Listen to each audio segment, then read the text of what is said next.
bagi pihak pengurusan program ini mohon maaf pada tuan-tuan yang hadir. Sekiranya kami ini terlambat, memang of course lah kami sudah terlambat kan, ngampun kamu. Jadi doangan lagi, masih lagi start majlis. Jadi ini ada pengurus ini, aku ada pengurus tanah, insyaallah. Pada asalnya moderator ada, bukan saya. Jadi saya ini tidaklah membawa baju yang bersesuaian, sebab saya yang organize program. Jadi tiba-tiba sakit ya, tidak boleh tolak. Jadi saya terpaksa maju ke depan juga, macam mana pun. Insya Allah kami akan buat kerja kami sebaik mungkin. Oke, saya persilakan moderator yang pertama kita hadir.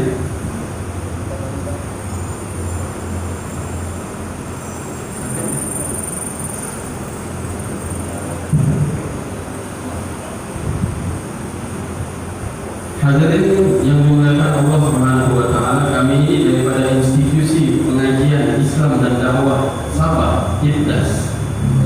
Mungkin ada anak-anak yang dari sini dari IFDAS yang pernah bersekolah dulu di PLD Keningau namanya, Pusat Latihan Dakwah Keningau. Jadi kita upgrade sekarang ini di Institut Pengajian Islam dan Dakwah. Kalau dulu di PLD Keningau kita panggil pengetua. Sekarang jabatannya makin tinggi sebab sudah ada program diploma. Kita panggil Institut Pengajian Islam dan Dakwah. Dan di hadapan kita ini adalah pengarahnya, yaitu Ustaz Muhammad Zamri Muhammad Syafiq. Pengarah IFDAS sudah hampir 2 tahun di Sabah, bertapa di sini, cuma belum lagi dapat calon yang sesuai. Yang ketiga mungkin saya pun tidak tahu. Hari ini kami datang bersama tim kami lebih kurang dalam 12 orang dalam rangka untuk mengadakan program yang kita namakan IFDAS bersama community. Community mana? Pulau Mapul dan Pulau Subangkan. Kami mengambil kira orang-orang yang di kepulauan ini jauh daripada kemajuan sama ada prasarana ataupun dalam bidang keilmuan. Jadi kami yang hadir di sana berkongsi ilmu dengan orang bagaimana syariat Islam yang simple seperti sholat, seperti mandi wajib dan lain-lain itu. Kami berkongsi cerita dengan orang. Bukan kami mengajar, tapi berkongsi cerita. Macam mana kaidah orang, macam mana kaidah yang betul. Kalau ada betul, kami raihkan. Kalau tidak betul, kami betulkan. Dan juga kami menyantuni golongan asnaf yang tidak mampu, yang kurang keupayaan dari sudut keuangan dan keperluan harian, maka kami sumbangkan sedikit keperluan harian untuk mereka. Mudah-mudahan ada sedikit meringankan beban keluarga. Moderator punya kursi memang begini dan pengurus boleh. Jadi ketiganya saya mohon maaf sekiranya pakaian saya tidak bersesuaian dengan majelis. Mohon maaf sekali lagi, tidak betul-betul tidak dirancang macam saya mau pergi lomba motor pula kan. Tuan-tuan, puan-puan, kalau ada yang dirahmati Allah Subhanahu wa taala, hari ini kami datang untuk mengupas bab perpaduan. Perpaduan ini sangat penting dalam kehidupan manusia. Sekiranya tiada masyarakat, maka tiada manusia. Nabi Adam alaihissalam diciptakan oleh Allah Subhanahu wa taala dengan berbagai nikmat di surga. Kami ni'maya, bayanuna dengan nama surga. Kita dengan sama sempurna. Ya bangunan kami ini kita laku, sipes kita laku, buat kita laku, kami kita laku.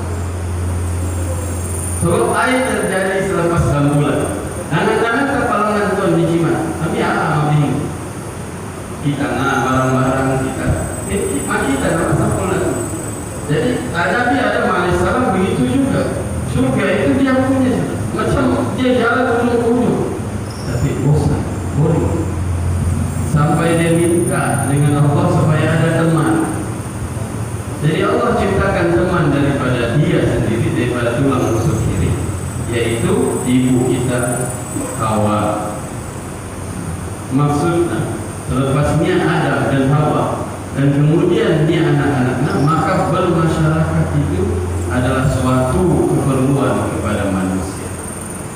Jadi di sini kami perlu untuk menguraikan sedikit sebanyak yang kami mampu dari sudut perpaduan dengan Tuhan. Untuk soalan pertama, moderator kita, saya ajukan satu soalan. Tapi sebelum itu, Ustaz Taufik, tadi berenang-renang ya? Mikrofon. Oke lah. Buat tentang semua jenis kuah bebas tadi. Alhamdulillah. Jadi soalan pertama yang saya mau tanyakan di sini Ustaz adalah, apakah perpaduan dari maksud perpaduan dari sudut perspektif Islam? Dipersilakan. Bismillahirrahmanirrahim. Assalamualaikum warahmatullahi wabarakatuh.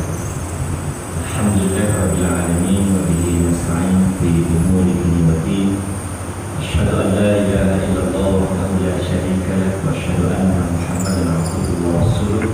Allahumma shalli wa sallim ala sayyidina Muhammad wa ala alihi wa sahbihi wa man tabi'ahum bi ihsan ila yaumil. Terima kasih kepada Ustaz Alamin Majid selaku pendaftar Institut Pendidikan Islam dan Dakwah Sabah dan merangkap moderator kita pada malam ini. Seterusnya pengurusi dan asas masjid, pimpinan-pimpinan masyarakat, tuan-tuan dan puan-puan yang dirahmati oleh Allah Taala.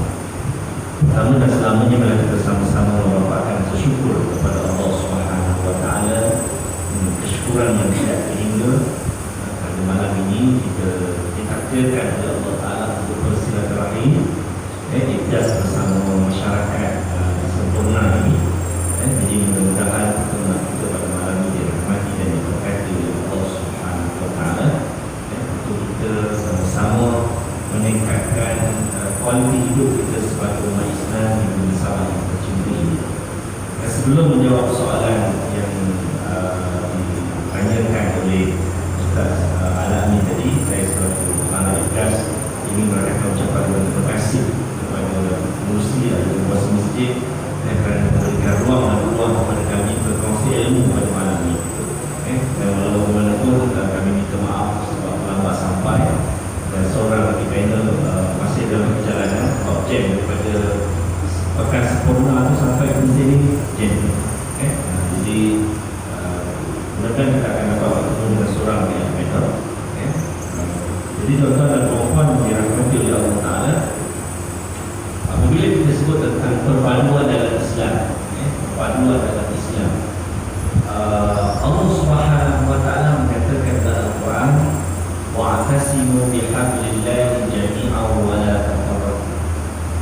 Allah Taala sebut, berpegang teguhlah kamu dengan tali Allah Subhanahu Wa Taala dan janganlah kamu berpecah belah. Dan janganlah kamu berpecah belah.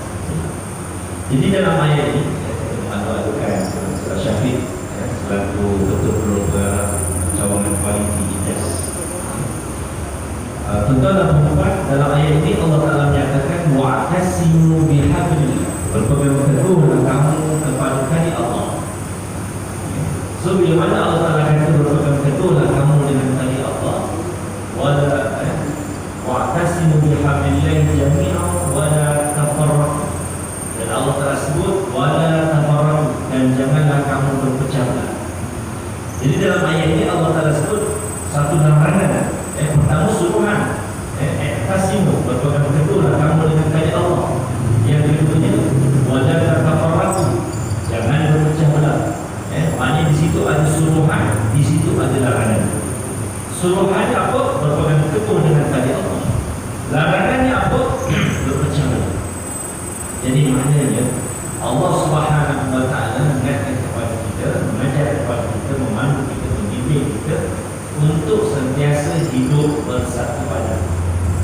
Untuk sentiasa hidup bersatukan. Sebab berpecah itu suatu benda yang dilarang oleh Allah Subhanahu wa Ta'ala.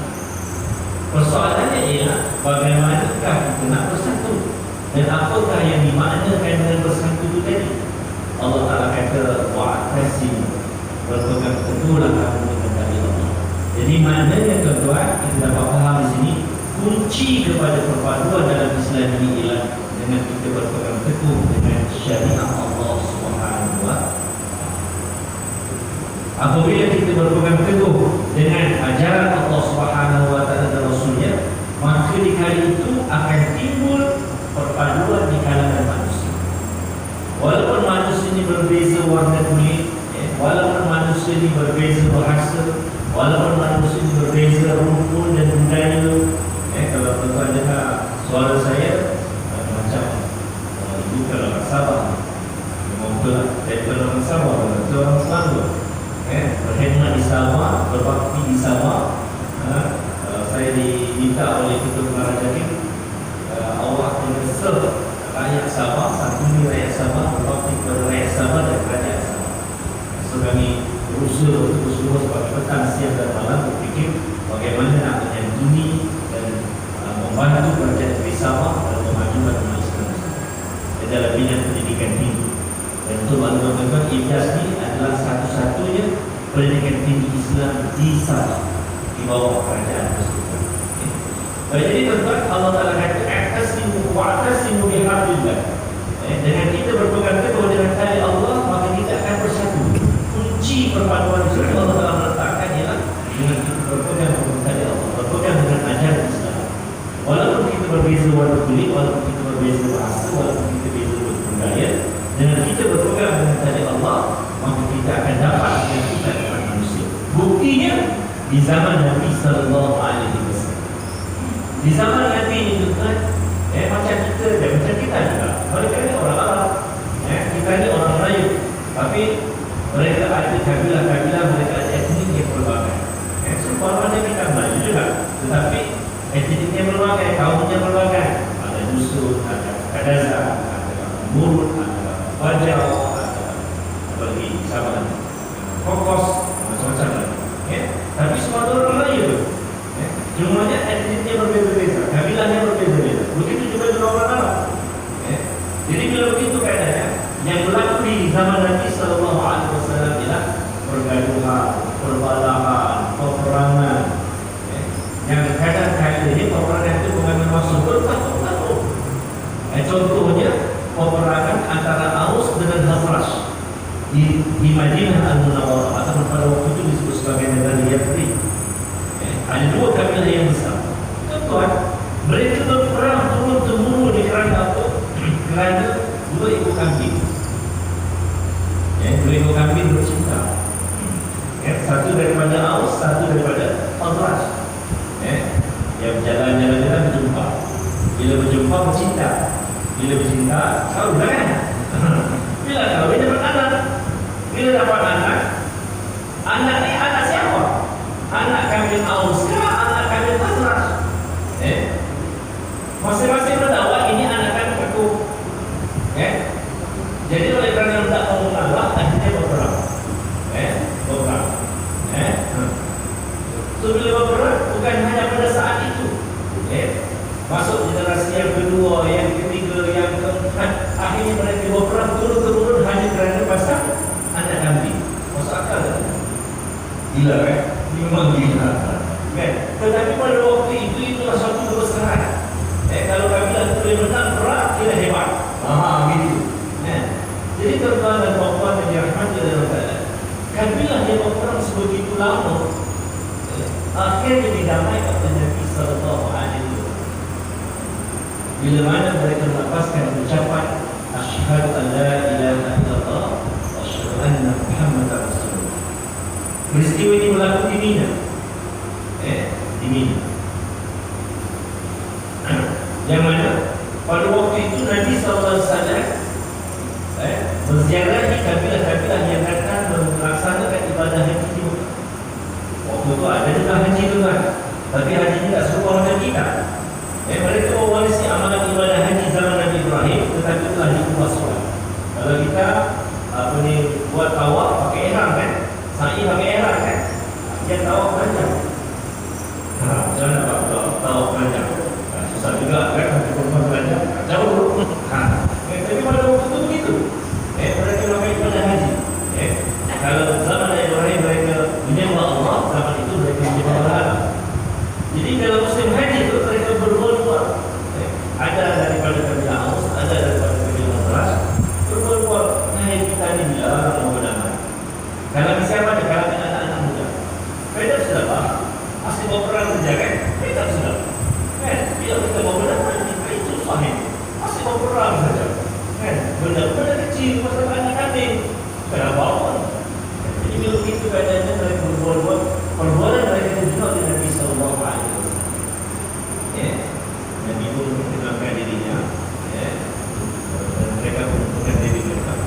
Akhirnya mereka berbuat, dan apa yang disampaikan oleh Nabi mereka ingat, oh inilah dia lelaki yang ditunggu oleh orang-orang Yahudi. Nabi akhir zaman. Orang-orang Yahudi itu kan hidup sekali dengan Aus dan Khazraj. Mereka membuat tuntutan kepada Aus dan Khazraj, apabila lahirnya Nabi akhir zaman nanti, kami akan bersekutu dengan dia, dan kami akan berperang sebagaimana peperangan Iram. Peperangan Iram ialah peperangan antara Aus dan Khazraj dengan kerajaan Rom. Orang-orang Aus dan Khazraj itu memang takut, tak mau lagi berperang seperti itu, mereka kalah terus. Mereka kalah terus, jadi takut sangat mereka. Jadi mereka tak nak orang itu dulu. Jadi bila mana mereka bertemu dengan Nabi Muhammad SAW pada malam tersebut, mereka kata, kalau orang Yahudi jumpa dulu dengan Nabi itu susah kita. Baik kita masuk Islam dulu. Baik kita masuk Islam dulu. Sebelum orang Yahudi bersama dengan Nabi Muhammad. Maka mereka itu menurut. Pada tahun yang kedua, berlakulah pertemuan di Aqabah yang disebut, dan terbentulnya di Aqabah yang pertama, dan yang tahun yang ketiga terbentulnya di Aqabah yang kedua. Dan dengan dua perjanjian Aqabah ini berhijrah dan berbuka ke Madinah. Untuk apa? Ada dua perjanjian. Pertama, perjanjian yang dibuat oleh sahabat-sahabat di Aqabah ini, pertamanya mereka berjanji untuk menjadi Muslim yang baik. Dan yang keduanya mereka berjanji dengan Nabi Muhammad SAW untuk menegakkan negara Islam di Madinah Munawwarah bagi melindungi negara Islam. Sebab kalau Islam tidak ada negara, hancur. Senang. Seperti mana nasib orang Islam di negara-negara yang bukan Islam. Terima kasih sahabat-sahabat kita di Mindanao, Filipina itu berasal dari negara Islam.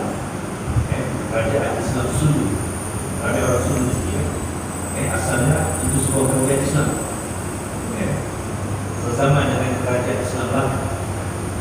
Tapi kesilapan kita, akhirnya kerajaan Islam di Filipina itu tumbang. Jadi kerajaan Kristen.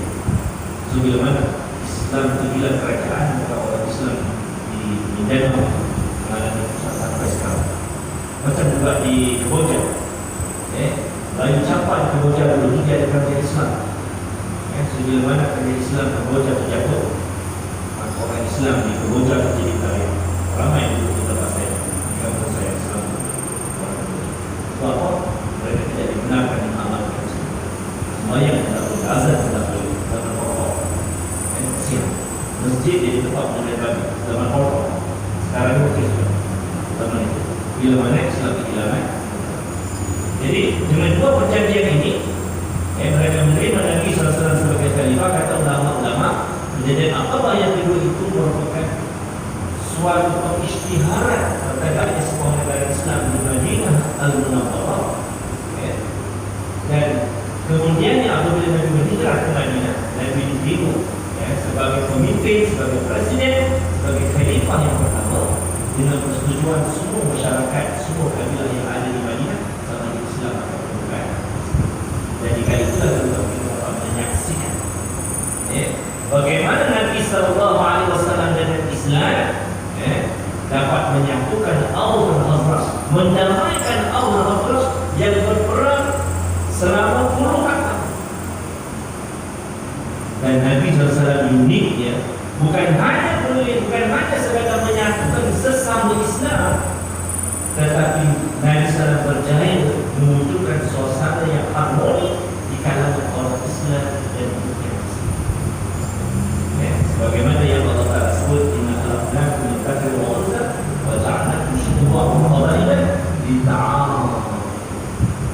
Maknanya perbezaan kaum, perbezaan bahasa, perbezaan budaya, perbezaan warna kulit sedikit pun tidak menjadi masalah kepada orang-orang Islam. Kenapa? Sebab berbagai itu hanya untuk mewujudkan suasana untuk kita saling kenal mengenal antara satu sama lain. Saya jawab selamat. Ustaz Alamin dibaca. Jadi kalau kami bercakap tentang ayat dan ini, dia cakap baca, saya cakap jawab. Tak faham tak? Gitu. Tetapi uniknya, bila mana saya tahu Ustaz Alamin ini baca utang usul, jadi apa? Jadi basuh. Saya jawab boleh.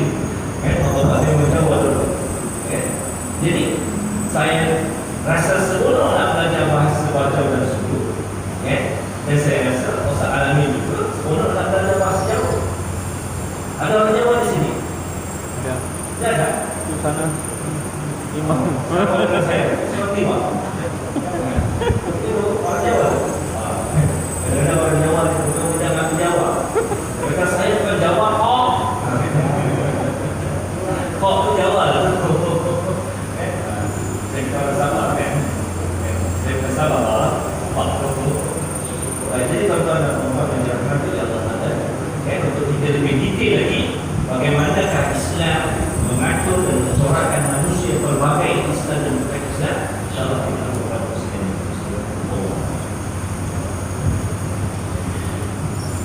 Alhamdulillah, terima kasih atas pencerahan yang telah diberikan oleh Tuan Pengarah berkenaan dengan perpaduan menurut perspektif Islam. Jadi perpaduan adalah bermula daripada akidah Islamiyah. Kalimah syahadat, asyhadu an la ilaha illallah wa asyhadu anna Muhammadar Rasulullah, yang menyebabkan Aus dan Khazraj tadi bersatu menjadi satu umpaya Islam yang akhirnya menjadi satu upaya yang sangat megah di bumi Allah Subhanahu wa taala. Pentingnya, sangat penting perpaduan. Sangat-sangat penting kita kena jaga. Jadi bagaimana cara kita untuk menjaga perpaduan ini, tuan-tuan yang dirahmati Allah? Mari kita tanyakan kepada panel kita yang kedua, Ustaz Muhammad Syafiq Mulatif. Dia daripada Ibdas juga dan merupakan ketua penolong pengarah cawangan kualiti kami di dalam itu, inspektor kita panggil. Soalan kepada Ustaz Syafiq, macam mana berenang? Okey juga tadi. Dia juga lemas Pak. Masih okey juga. Masih lagi kami di sini. Soalannya adalah apakah elemen-elemen yang perlu di dalam mengukuhkan perpaduan kita? Dipersilakan. Bismillahirrahmanirrahim. Assalamualaikum warahmatullahi wabarakatuh. Alhamdulillah, wassalatu wassalamu ala Rasulillah wa ala alihi wa sahbihi ajma'in.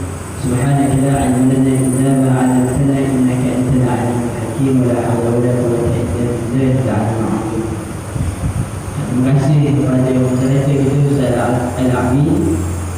Begitu juga panel yang saya amat kagumi, pengarah saya Ustaz Zamri bin Muhammad Syafiq, turun dan mulai duduk sebelah pengarah.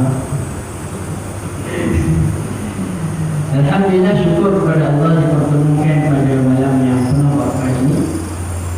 Dan saya minta maaf sebab sebenarnya tak terancang pun nak menjadi anak ini. Terus lepas ada kami tengah snorkeling tu, tak ada yang kata baik jadi benda mana ni baik. Kita berkongsi aja. InsyaAllah kita berkongsi berkenaan dengan perpaduan. Dan seperti mana yang telah ditanyakan oleh Ustaz Al-Amin, apakah elemen-elemen yang penting dalam untuk kita memastikan perpaduan berlaku dalam kita punya masyarakat. Hadirin tuan-tuan dan puan yang berhormati, hadirin tuan-tuan yang berhormati Allah SWT, seperti mana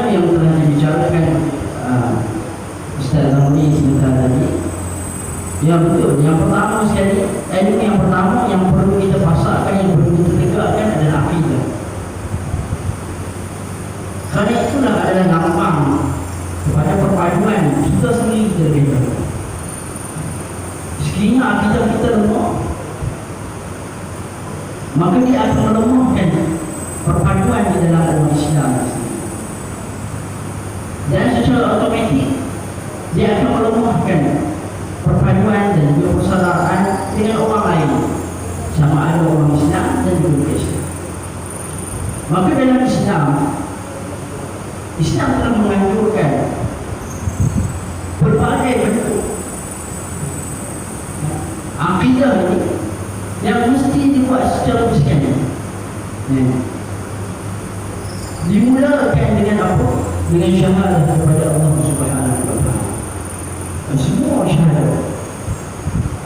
Dan dalam solat kita bersyahadat, nak menunjukkan bahawa semua berada di atas satu tauhid yang dinamakan sebagai Islam. Begitu juga tuan-tuan, yang mana dalam kita punya akidah ini, kita percaya kepada Allah Subhanahu wa taala. Dan hanya semua percaya. Maka inilah yang membentukkan perpaduan yang pertama sekali. Kerana apa? Kerana perpaduan yang pertama ini atau ilmu yang pertama ini akan membawa kepada ilmu yang sangat penting, iaitu tidak lain dan tidak bukan adalah ilmu amalan. Amalan kita ini sama sahaja seperti mana Allah Subhanahu wa taala arahkan kepada kita, solat, zakat, haji dan sebagainya, sama. Maka ini perkara-perkara ibadah ini yang akan membentuk perpaduan. Semayang,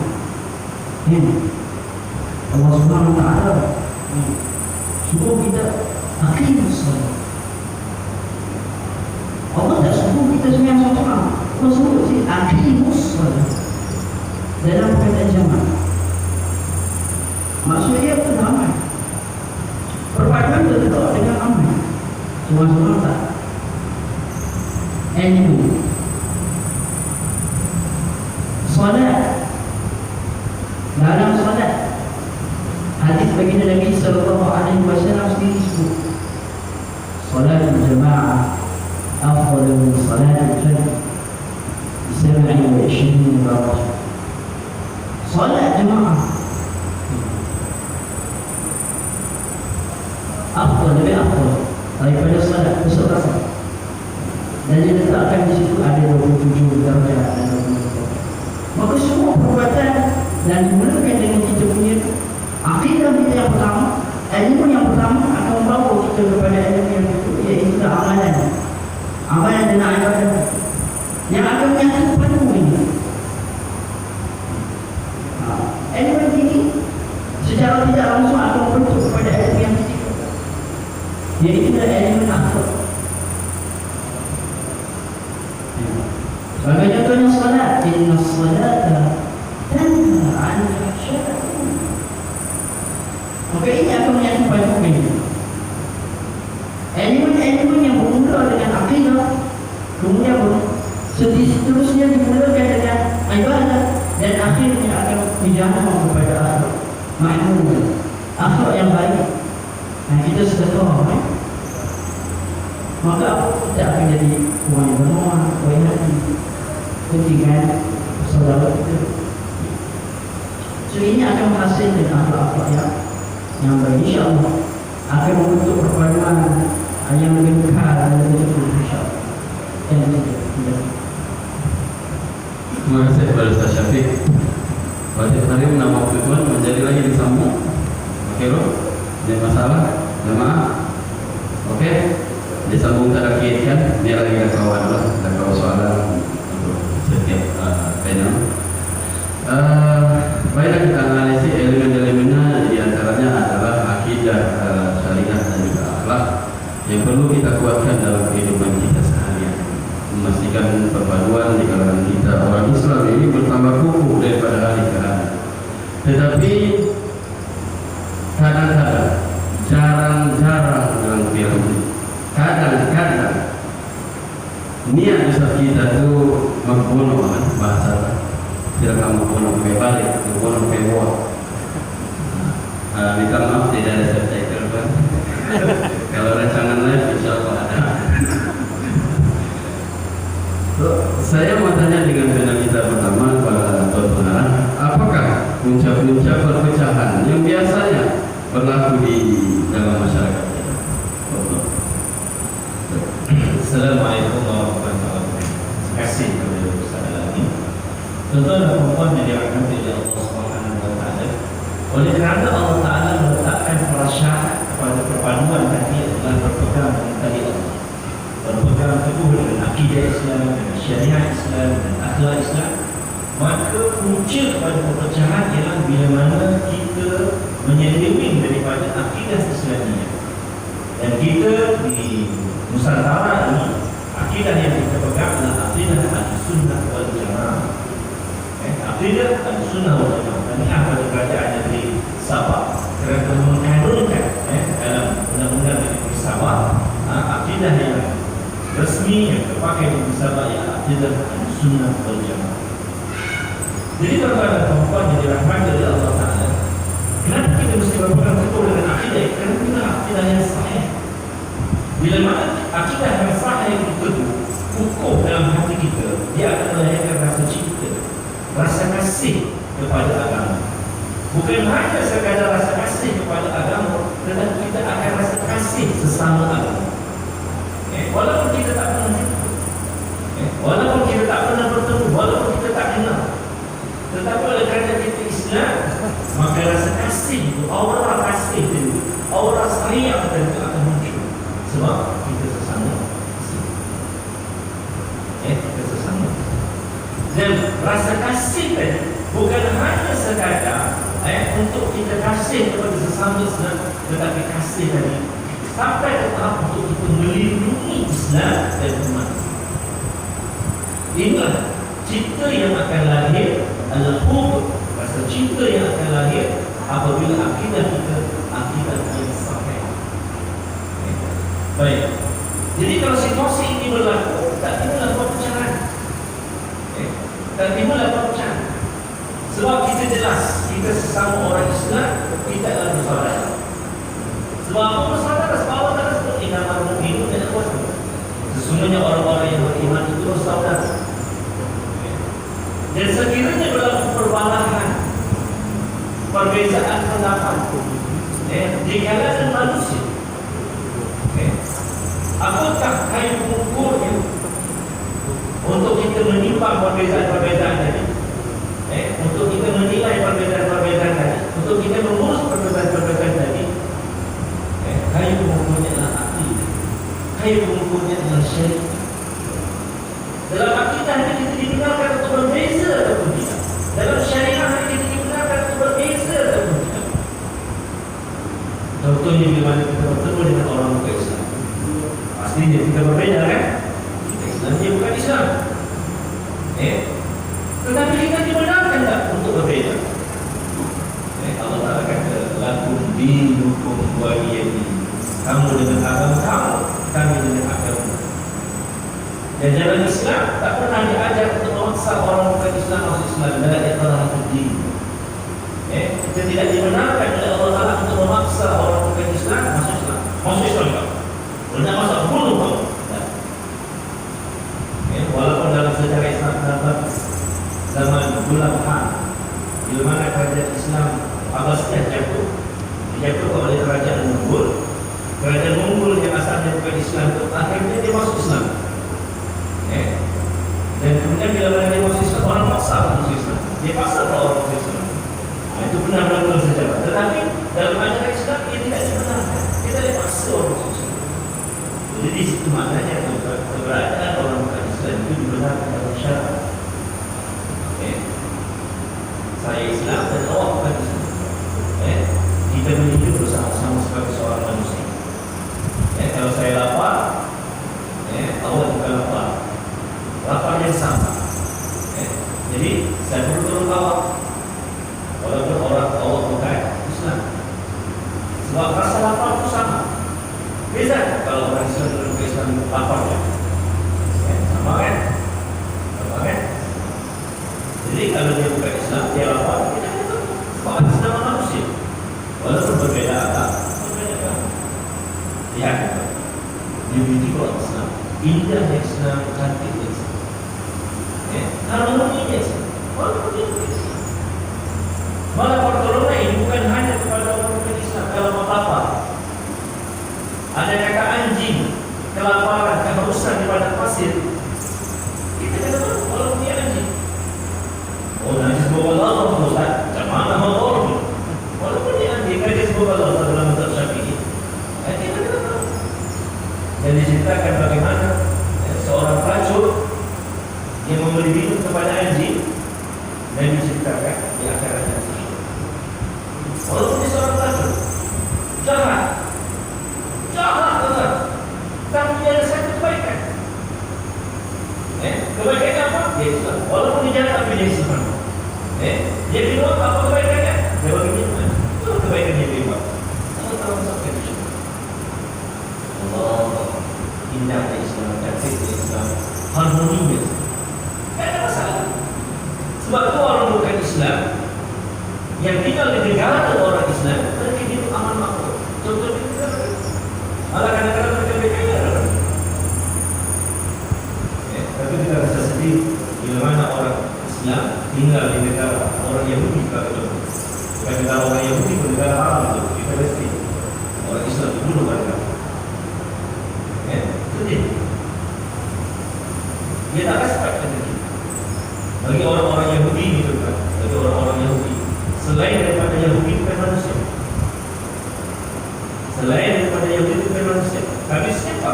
Selain daripada Yahudi itu ayat. Kenapa dia kata macam itu? Dalam ajaran agama Yahudi ini ada satu ajaran namanya Al-Juz'i. Yang dalam kitab Taurat disebut bangsa Yahudi ini adalah bangsa pilihan. Jadi bila mana mereka merasakan jadi manusia pilihan Tuhan, maka selain manusia, bukan manusia, adalah haiwan yang diciptakan oleh Tuhan untuk berbakti kepada Tuhan.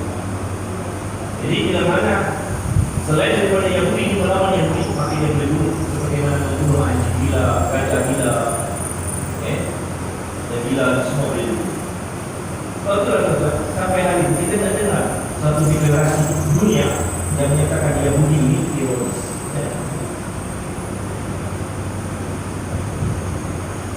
So bagi agama dia betul. Tapi malangnya orang Islam yang nama Islam itu namanya sejahtera, namanya damai, hari-hari dikata teroris. Yang itu panjang teroris. Sama dengan kan sedih kan? Oh, takut kalau mau saya dulu pergi ke London kan, mau belajar betul pun takut tak lapas Indonesia, takut dikata teroris. Satu itu sekali bukan Islamofobia di sana. Dan menjaga pun takut sekali. Jadi tuan-tuan dan puan-puan yang dirahmati oleh Allah Subhanahu wa taala. Sebab itulah mempertahankan akidah yang sahih yang ada kan akidah yang tuan dicampur-campur dengan ideologi ciptaan manusia. Kita ada tinggi sikit hari ini juga. Kita tinggi sikit hari ini berbincang tentang pemikiran. Contohnya dia Islam. Dia Islam tetapi menerima pengaruh sekularisme. Ideologi sekularisme di pertama adalah ideologi yang memisahkan hidup dengan agama. Bagi penganut sekularisme, mereka menyatakan bahawa hidup ini tak ada kaitan dengan agama. Kata Albert Einstein, Tuhan menciptakan manusia dan Tuhan pula bersikap sama. Maka Tuhan tidak campur urusan dunia ini. Kata Albert Einstein. Pemikiran sekularisme ini dia muncul di negara Kristian, tetapi kemudian dia merebak kepada orang Islam. Kenapa muncul? Sebab mereka kecewa dengan institusi gereja. Pada waktu itu tuan, pada waktu itu, perkembangan sains dalam taman Islam amat luar biasa. Contoh kira-kira Islam memerintah Eropah di 800 tahun. Kita memerintah Eropah 800 tahun. Kerajaan kita daripada Spanyol sampai ke London sampai ke Perancis. Kapal Itali itu negara orang Islam pada waktu itu. Mereka hidup bersama-sama dengan orang Islam dan mereka merasai kedamaian, kemajuan teknologi di bawah oleh orang Islam. Jadi bila anak-anak raja ini, bangsawan-bangsawan yang banyak duit ini, mereka belajar dengan ulama-ulama Islam, mereka bersina, yang baik-baik, Al-Khawarizmi dan sebagainya. Mereka pulang ke negara mereka, mereka nak aman. Bila mana ada orang sakit, mereka bawa. Seperti mana yang diajar oleh Ibu Sina. Orang tak tahu mengira, dia ajar sebagaimana yang diajar oleh Al-Khawarizmi atau macam-macam. So, mereka kata apa pada waktu itu? Dia kata, kamu mau melawan Tuhan. Tuhan sudah mentakdirkan dia demam, tiba-tiba kau menyembuhkan dia. Kau melawan Tuhan, maka dibunuh doktor-doktor pada waktu itu. Dia selama berada pada waktu itu. Jadi tuan-tuan dan puan, apa yang berlaku? Masa rakyat yang beragama Kristian bangkit, buat demonstrasi besar-besaran. Akhirnya tuan-tuan dia kata apa? Gereja dengan urusan gereja, raja dengan urusan raja. Maka inilah sejarah lahirnya sekularisme. So apa yang berlaku? Bila mana kerajaan Utsmaniyah jatuh dan bangkit kerajaan Mustafa Kemal Atatürk laknatullah alaih.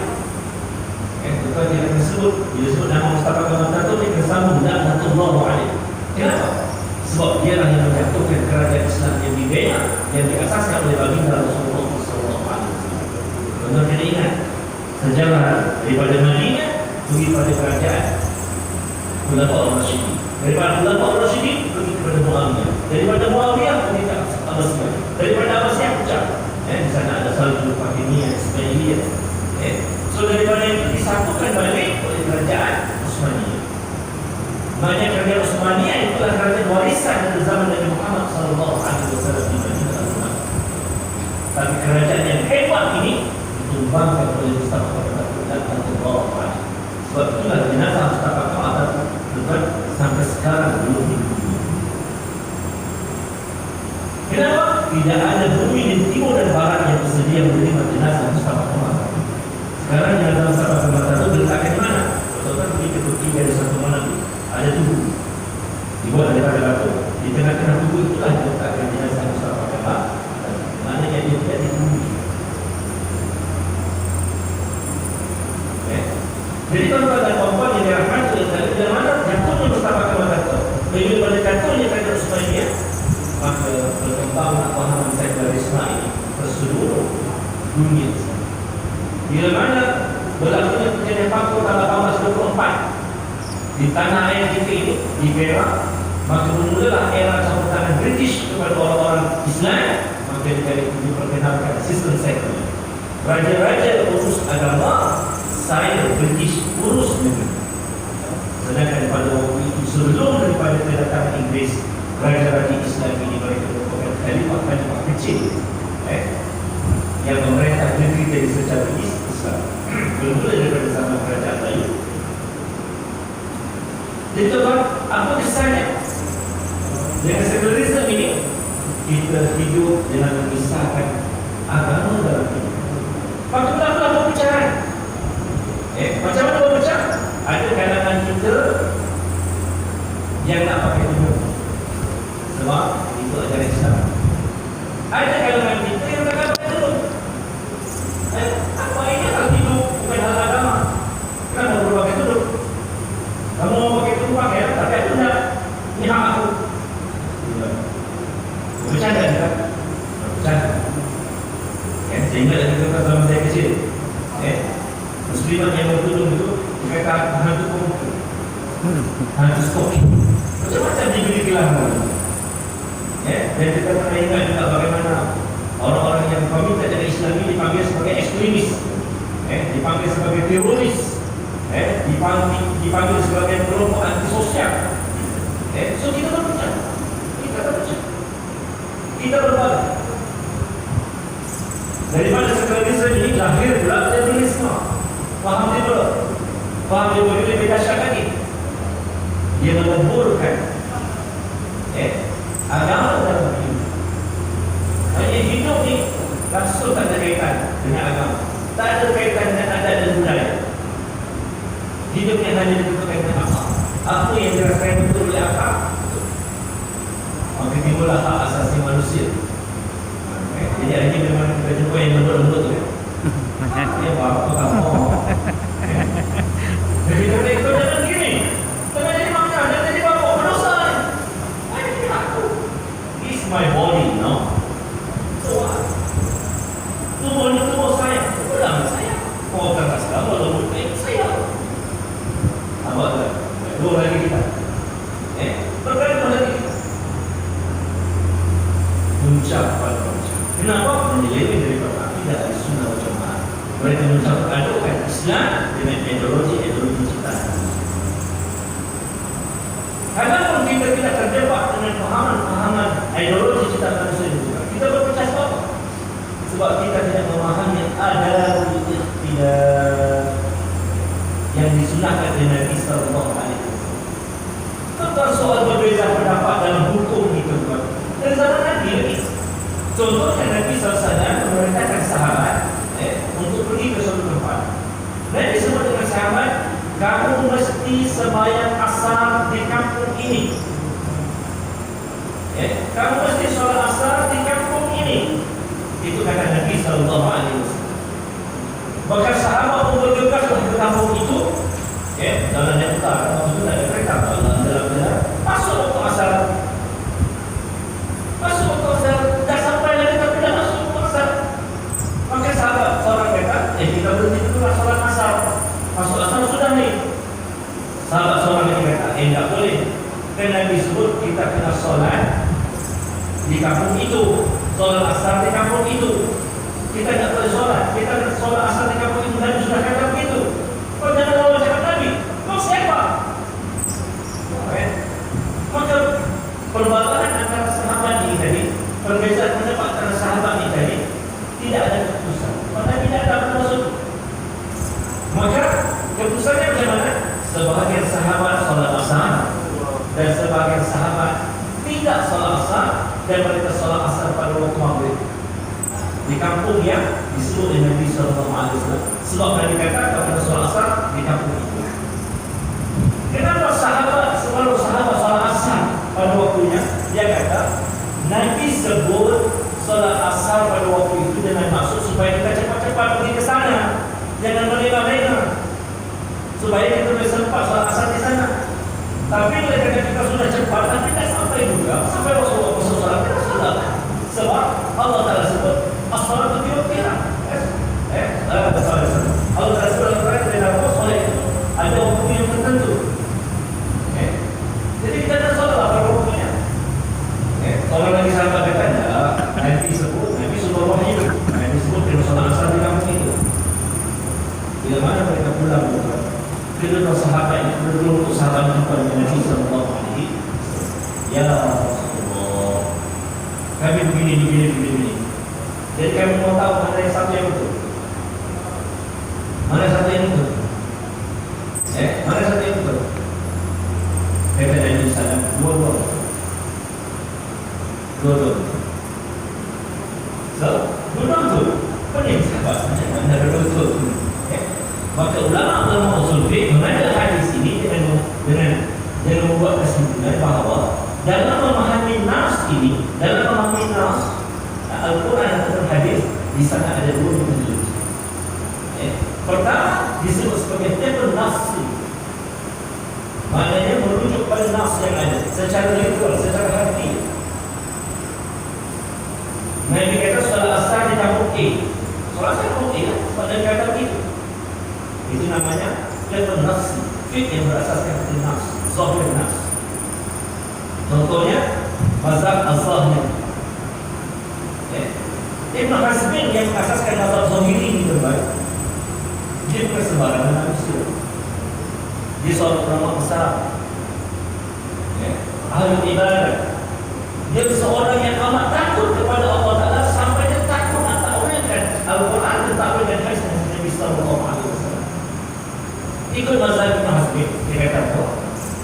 Bagi dia halal daging saja. Tulangkan.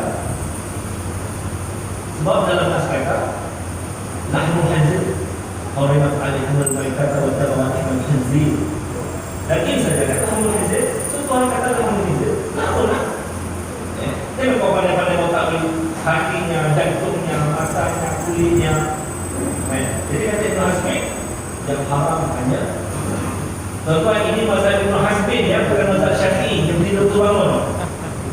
Di mana nanti balik kakak ustaz di masjid dia kata hari itu halal. Jangan. Yang tidur tu bangun. Ini pendapat Ibn Hazmi. Dia berpegang dengan Sultan Nas. Yang saya katakan dia bernafsu. Dan aliran yang kedua, ideologi yang kedua memahami sejarah fiqhul maqasid. Fiqh yang berasaskan kepada maqasid. So ulama-ulama mazhab dalam membangunkan fiqh, itu mazhab masing-masing mereka menggunakan kedua-dua pendekatan. Menggunakan kedua-dua pendekatan. Mana-mana nas yang sahih, yang qat'i, yang muqtamad, yang tak ada khilaf, maka mereka akan menggunakan sebut nas. Aqimus salat. Tak ada ulama satu pun yang berkhilaf tentang wajib Islam. Tak ada. Tak ada. Seorang pun tak ada khilaf. Tetapi dalam perkara-perkara yang di situ terdedah kepada syubhat, terdedah kepada khilaf. Contohnya sekarang kita nak hangat. Bila mana ada seorang doktor kata Imam Syafi'i tersilap dalam menggunakan hujah untuk membukukan sunat akad solat subuh. Hebat dia. Dia kata Imam Syafi'i tersilap. Amboi ke buat Imam Syafi'i ni buat. Dia kalau berjalan, dia kena tutup telinga. Kenapa tuan? Sebab kalau tak tutup telinga, dia boleh dengar orang cakap. Jadi dia hafal. Dia terus hafal apa yang ini. Imam Syafi'i, Imam Malik, mereka di depan. Imam Malik di depan, dia tulis dia tulis apa yang Imam Malik sebut di atas tangannya. Di atas tangannya menggunakan apa tuan? Pen. Jawabnya apa? Air tulis. Bila mana Imam Malik tengok Imam Syafi'i begitu, marah dia. Bila habis sudah dia berkata, budak balas ni. Budak lagi masuk ke Imam Syafi'i. Apa kau main-main masa aku mengajar dengan air biru? Ambil kayu, tak dekat. Tulis. Marah dia. Imam Malik marah. Imam Syafi'i kata tuan guru minta maaf kalau perbuatan itu. Tapi untuk maklumat kamu, aku bukannya bermain-main. Tetapi aku sedang mencatat hadis-hadis yang kau riwayatkan dalam kitab Muwatta tu. Ya kan? Cuba kau baca lagi. Apa hadis yang kau baca? Dibaca satu persatu dulu. Kita Muwatta punya hafal semalaman.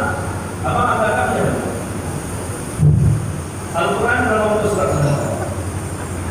Dibaca untuk semua itu kan?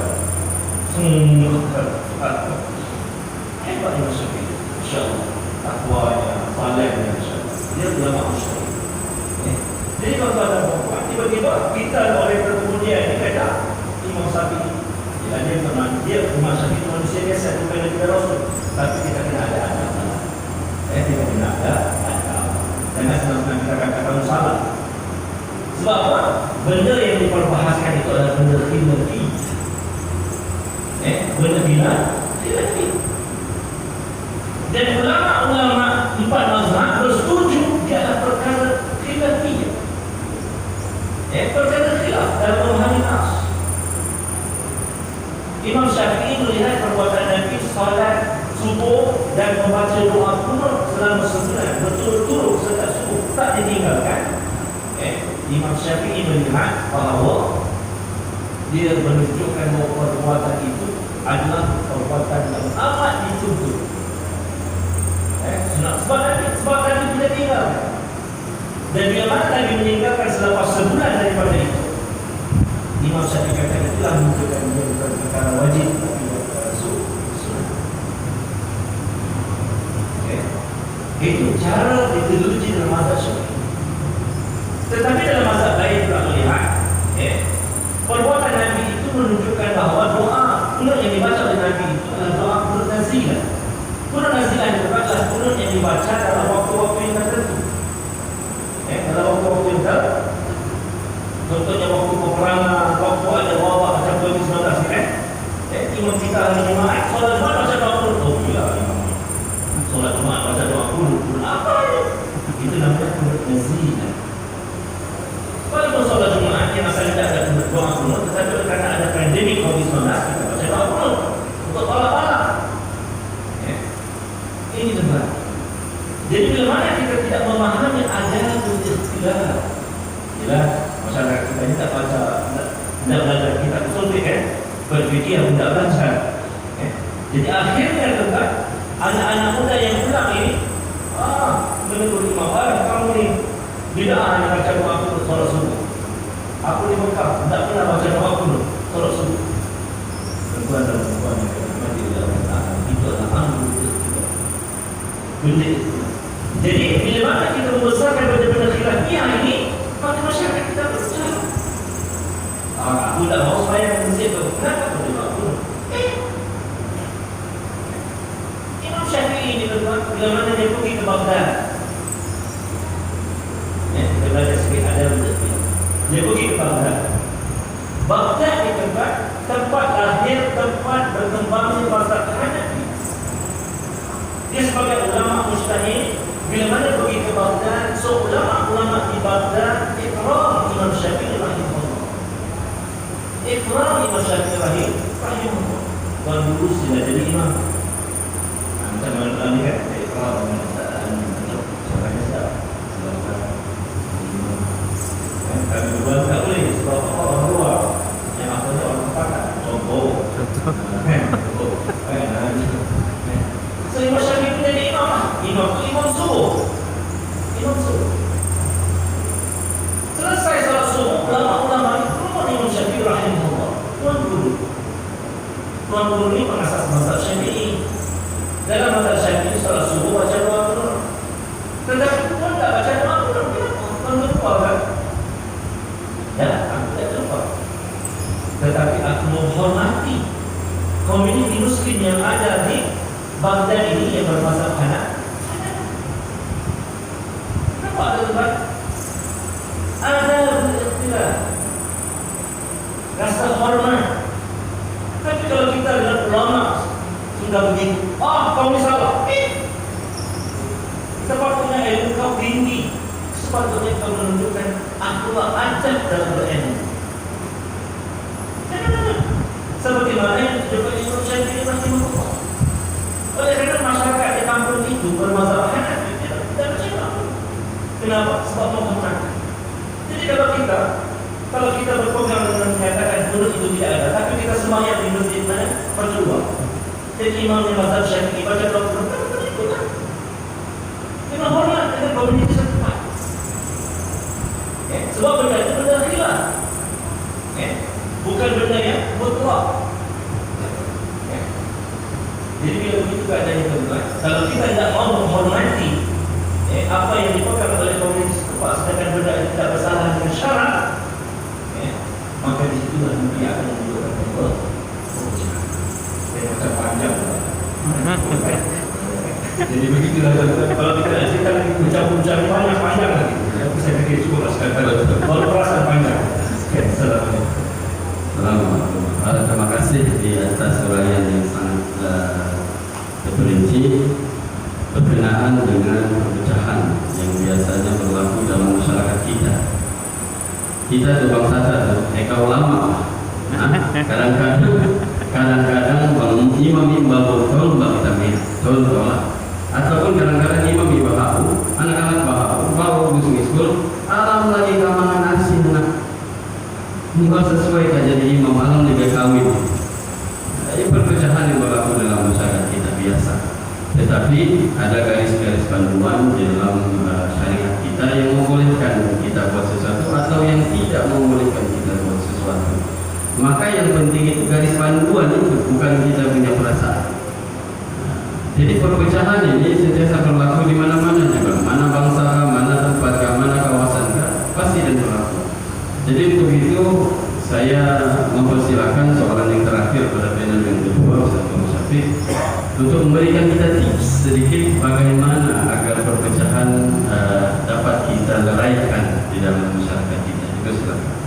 Terima kasih kepada Ustaz Lami. Baik, untuk kita ketahui macam mana kita nak pastikan adanya keharmonian, adanya perpaduan, adanya persaudaraan dalam kalangan kita ni. Kita kena jaga akhlak. Kita kena jaga akhlak kita.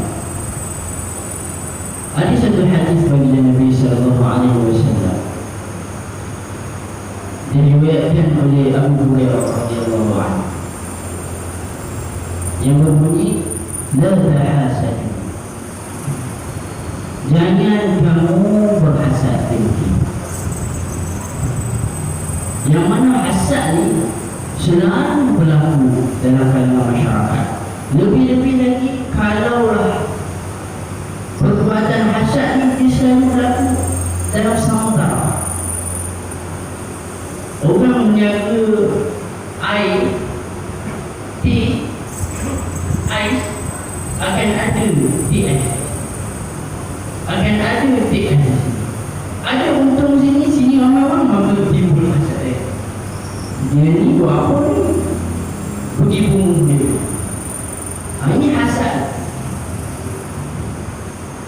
Dia akan berlaku pada sama, orang kata sama jawatan.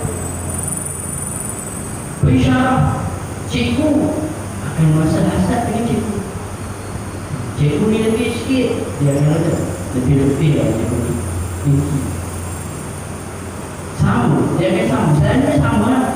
Dia akan berlaku sama. Tapi dia takkan berlaku hasad dengan itu pada kita. Selalunya tak jadi. Selalunya jadi antara hasad adik-beradik. Tinggi adik-beradik. Adik-beradik tu gaya sikit dia. Dia ni kaya tak tolong aku. Kan? Jaga. Untuk kita nak memastikan kita jaga persaudaraan dan juga perpaduan. Wala tahasadu, la tahasadu, wala tanajashu. Jangan kamu menipu. Pantang saya berbuat. Jangan tipu. Wala tabaghadu, jangan benci membenci. Benci membenci. Nabi suruh jangan benci membenci. Kenapa? Ini akan buat perpecahan. Wala tadabar, jangan kamu belakang-belakang. Tinggal orang itu susah kita tinggal. Maka kita akan berpecah. Yang kaya jadi kaya, yang miskin jadi miskin. Wala yabi' ba'dukum ala bai'i ba'd, jangan kamu beli barangnya yang telah ditawarkan barang tersebut pada orang lain. Orang kata saya nak, orang sudah nak beli sesuatu, itu pun pergi potong. Allah berada. Ini. Wa kunu ibadallahi ikhwana, jadilah Allah yang bersaudara. Maka nasihat Nabi kepada para sahabat dan kepada kita semua. Dan para ulama kata dalam hadisnya umum, bukan kepada orang Islam sahaja, tapi kepada orang Islam. Maka kita kena pastikan kita tak hasad dengan orang Islam, kita tak tipu orang Islam juga, kita tak benci orang Islam juga, kita tak dengki dengan dia, kita tak tinggal dia, kita pergi. Wa kunu ibadallahi ikhwana, al-muslim akhul muslim. Orang Islam saudara dengan orang Islam. La yadhlimuhu wa la yakhdhuluhu wa la yahtabuhu. Jangan kamu menzaliminya, jangan kamu menjatuhkannya, jangan kamu membenci. At-taqwa. Nabi kata kita ni sama saja. Yang bezanya takwa. At-taqwa. Wa yushiru ila sadrihi thalatha marrat. Dan dia tunjuk kepada dadanya 3 kali. Wa yushiru ila sadrihi thalatha marrat.